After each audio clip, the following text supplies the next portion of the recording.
은 어떤 책일까요? 요한계시록은 로마가 세계를 다스리던 주전 주후 95년경에 쓰여진 서신입니다. 당시 황제는 도미티안이었는데 그는 자신을 신으로 여기고 황제 숭배를 강요했습니다. 이 일로 인하여 하나님만을 유일신으로 섬겼던 그 당시 교회와 성도들은 말할 수 없는 핍박을 받았습니다. 그래서 하나님께서는 사도 요한에게 여러 가지 계시를 주셨고 그 계시를 통해서 고난받는 교회와 성도들을 위로하고 격려하고 소망을 주기 위해 계시록을 기록한 것입니다. 계시록을 잘 배운 사람은 위로와 소망을 얻고 오늘 내게 주어진 가족들, 일들을 사랑하게 돼 있어요. 계시록 엉터리로 잘못 배우면 두려움에 사로잡히고 종말론주의자에 빠지게 됩니다. 계시록을 정말로 잘 배우면 위로와 소망을 얻고 현실을 사랑하고 내 가족, 내 교인들을 사랑하고 주어진 일을 최선을 다해서 감당하게 되는 거죠. 바로 이 계시의 말씀을 기록한 것이 요한계시록입니다. 오늘 말씀은 사도 요한이 예수님으로부터 계시를 받는 장면입니다. 이 말씀 통해서 하나님이 주시는 음성 경청하고자 합니다. 첫째, 함께 하시는 주님을 바라보아야 합니다. 9절, 10절 말씀 우리 같이 읽겠습니다. 나 요한은 너희 형제요 예수의 환난과 나라와 참음에 동참하는 자라. 하나님의 말씀과 예수를 증언하였으므로 말미암아 반모라 하는 섬에 있었더니 주의 날에 내가 성령에 감동되어 내 뒤에서 나는 나팔 소리 같은 큰 음성을 들으니. 사도 요한은 황제 숭배를 거부하고 예수님을 전하다가 붙잡혀 반모라는 섬에 끌려와 광산에서 강제로 노역을 하였습니다. 하지만 그는 그 죽음의 반모섬에서도 주일이 되자 어김없이 예배를 드렸습니다. 혼자서 예배 드렸어요. 그런데 그때 성령이 강력하게 임했습니다. 그 순간 예수님을 보게 되었고 예수님의 음성을 듣게 되었습니다. 그 음성은 지금껏 들어보지 못한 매우 엄청나고 웅장한 큰 나팔 소리 같은 음성이었습니다. 온 땅을 제압하고 천하를 진동시키는 큰 음성이었습니다. 우리도 살다 보면 원치 않게 반모라는 섬에 갇힐 때가 있어요. 이제 죽었구나 할 때가 있습니다. 하지만 이럴 때일수록 사도 요한처럼 예배하시기를 바랍니다. 주님 바라보고 기도하시고 주일 더욱 철저히 지키시고 주님 바라보면서 눈물로 찬송하시기를 바랍니다. 그러면 사도 요한을 만나주신 주님은 우리도 만나주십니다. 음성 들려주시고 성령의 감동을 주실 것입니다. 현재의 고난과는 비교할 수 없는 하늘의 위로와 평강을 반드시 부어주셔서 아파하는 문제를 돌파하게 하실 줄 믿습니다.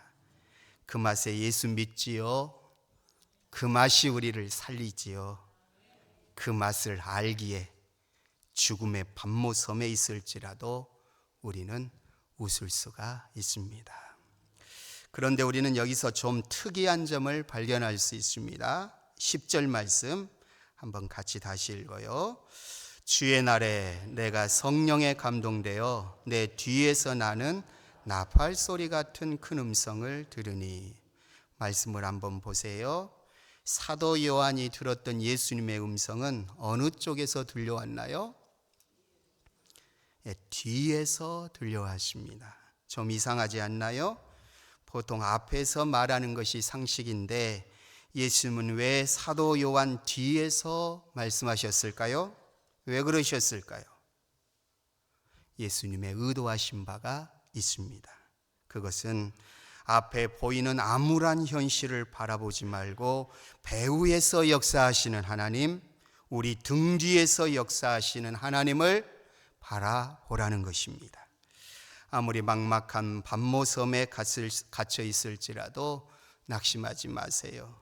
배후에서 함께 하시고 배후에서 말씀하시고 배후에서 도우시는 주님 계심을 믿고 담대하시기를 바랍니다. 둘째, 예수님은 우리를 사랑하십니다.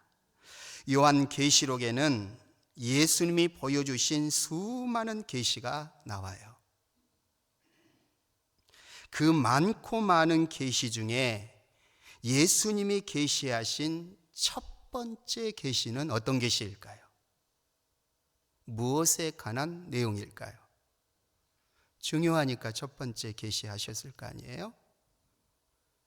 요한계시록에는 어마어마한 수없는 환상과 계시들이 많은데 예수님이 첫 번째 사도 요한에게 일러주신 계시는 무엇일까요?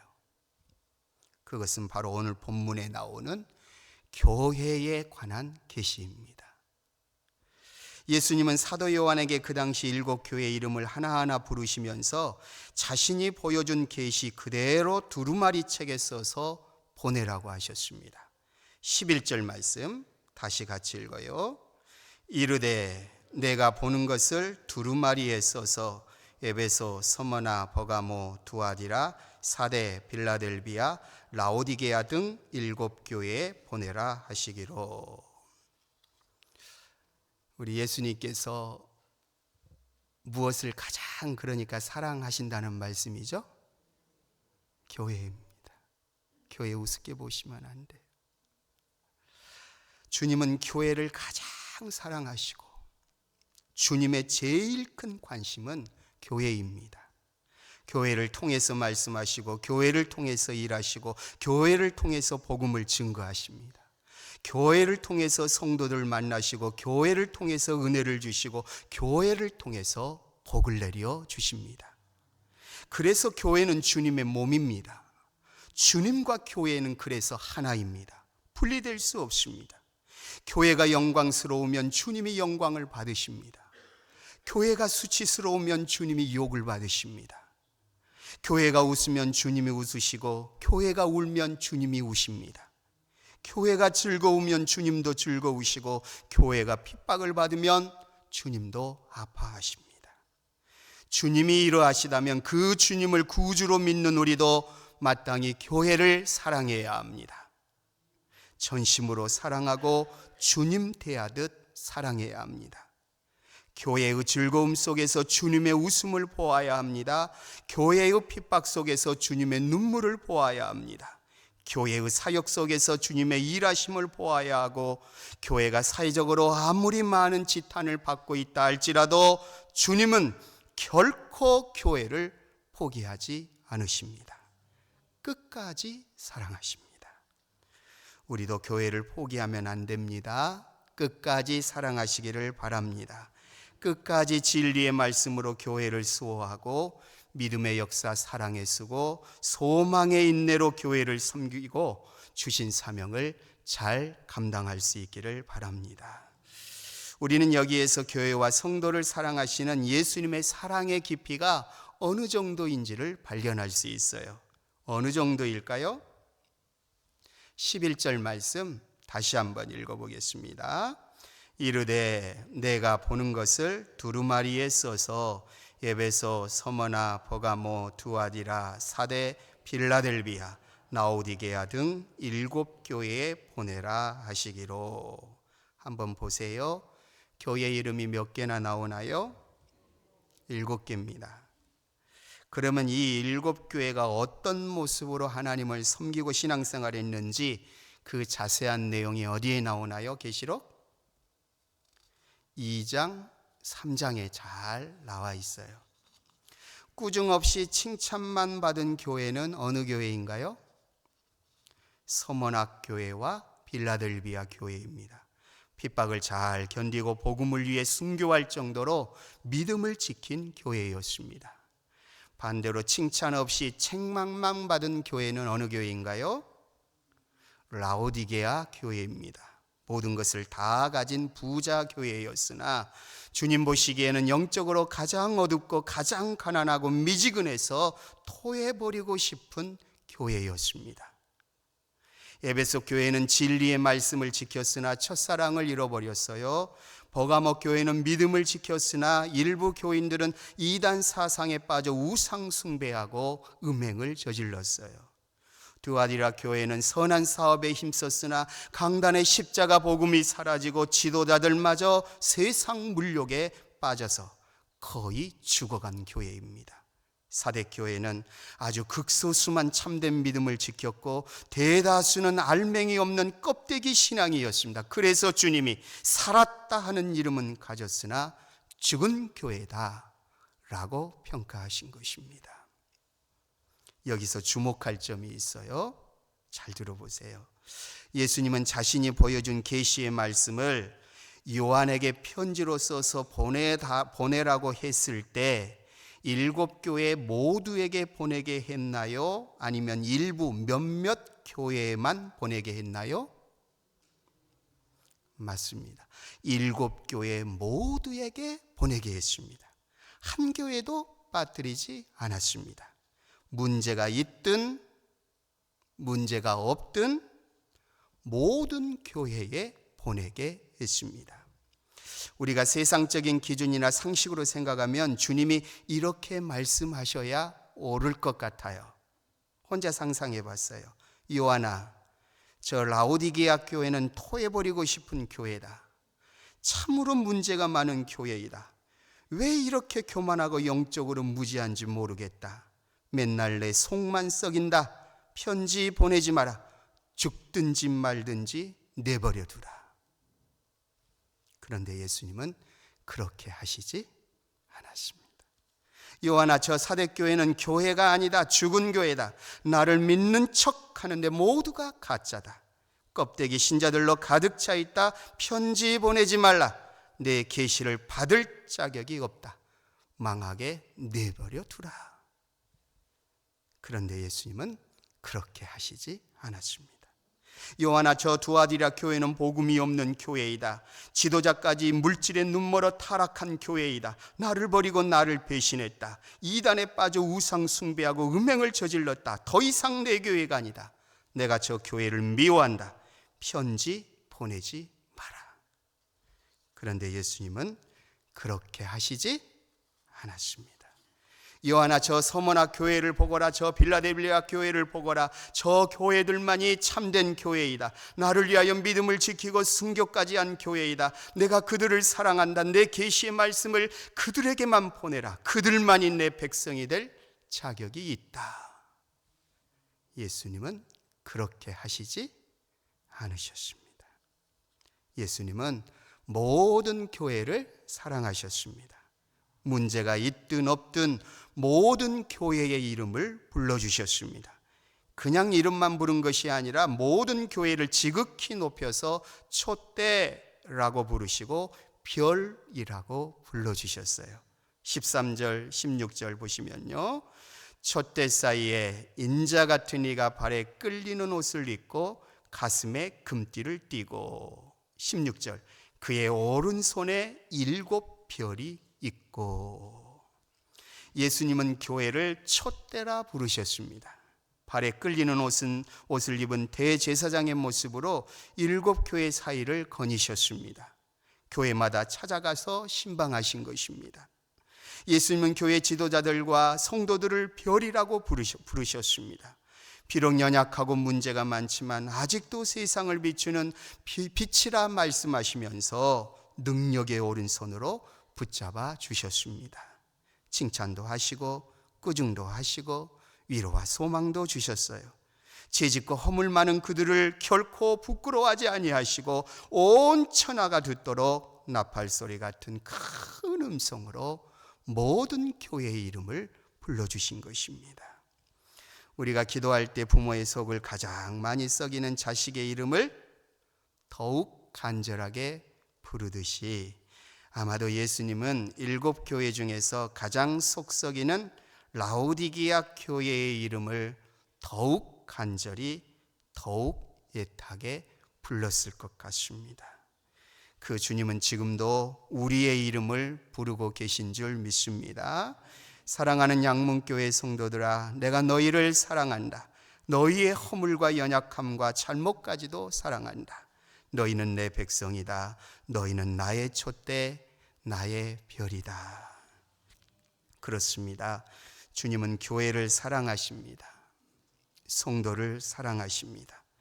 순종할 때도 사랑하시지만 우리가 불순종할 때도 여전히 하나님의 사랑은 변함없습니다. 주님을 기쁘시게 할 때도 사랑하시지만 주님의 마음을 속썩일 때에도 여전히 주님은 우리를 사랑하십니다. 신앙의 열매가 있을 때도 사랑하시지만 빈 껍데기일 때도 하나님의 사랑은 변함이 없습니다.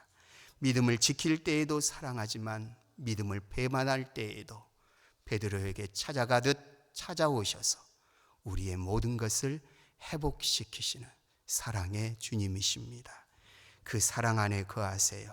그 사랑 안에서 모든 것을 참고 모든 것을 견디고 모든 것을 믿고 모든 것을 바라고 모든 것을 이겨내시기를 바랍니다. 말씀 맺어요. 밤모섬에 갇혀 있을 때 하나님이 가르쳐 주신 3가지 붙잡기를 원합니다. 첫째, 예수님이 나와 함께 하신다. 등 뒤에서 우리를 도우시고 계신다. 두 번째, 예수님이 나를 사랑하신다. 지금 있는 모습 그대로를 사랑하신다. 셋째, 예수님은 교회를 사랑하시고 어디를 통해서 역사하실까요? 교회를 통해서 역사하십니다. 요한계시록의 수많은 계시들의 첫 번째 계시는 무슨 계시라고요? 교회에 관한 계시입니다. 교회에 관한 계시를 통해서, 즉 다른 모든 뒤에 나오는 계시들이 열리고 마지막에 완성되는 것입니다. 그러므로 교회는 중요해요, 안 해요? 소중해요, 안 해요? 하나님이 모든 계시를 불어주고 열어주고 완성시키는 첫 관문이 어디라고요? 교회예요. 교회를 사랑하시기를 축복합니다. 진짜 교회 사랑하셔야 돼요. 그래서 교회는 하나님이 역사하시는 모든 계시와 기적의 첫 출발점이에요. 이 생각을 가지시고 예배하시고, 이 생각을 가지시고 찬송하시고, 이 생각을 가지시고 기도하실 때 이것이 하나님이 역사하시는 엄청난 능력의 기적의 장소가 될 줄로 믿습니다. 내일부터 고난주간 특별 새벽 기도회가 있죠. 사람이 작정한 날이 아니라 하나님께서 은혜 주시기로 작정한 날임을 믿습니다. 어렵고 힘든 순간 교회로 오세요. 새벽잠을 깨우시고 오셔서 교회에서 기도하세요. 주님은 우리 교회를 통해서 하늘의 비밀을 계시하시고 예비하신 기적과 은혜를 베풀어 주실 줄로 믿습니다. 찬송가 292장 1절 4절 부른 후에 잠깐 기도하죠.